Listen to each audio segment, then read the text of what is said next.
Good morning and welcome to the locker room. Coach Ack here, and today's message is us or them. We've all been there. Something bad happens to us, and our first instinct is to blame someone or something outside ourselves. This is something drilled into us from an early age, but we can't really be on the path to our best life unless we're willing to take responsibility for ourselves. The other day, I walked into my kitchen to the sounds of my wife and son, both of whom can be so reasonable most of the time, screaming at each other. What was the problem? Little Ack, who many of you know, was yelling that my wife would have to drive him to school because he was running late and would probably miss his bus. Okay, so let's start with the simple question here. Who is responsible for making sure Little Ack is on schedule? Yes, Little Ack.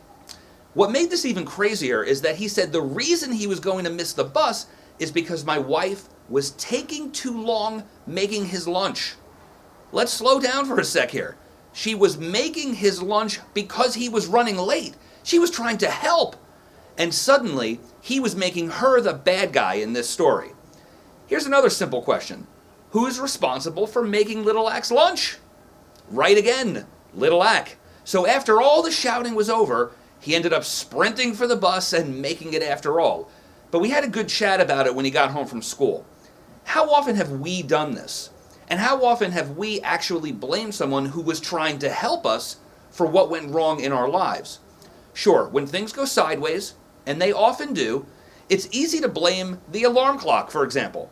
The alarm clock didn't go off. Are we actually blaming the clock? And you know we've all been there before. It's on us to be where we're supposed to be, do what we said we'd do, and ultimately live the life we live. Blaming others may make us feel better in the moment, but it won't change our circumstances. We're still running after the bus. So today, let's just be responsible for ourselves. Let's take care of business and not stress out that we're missing something. When we start off this way, we're on our way to living our very best life. Thanks for joining me in the locker room today. See you next time. Make it an amazing day.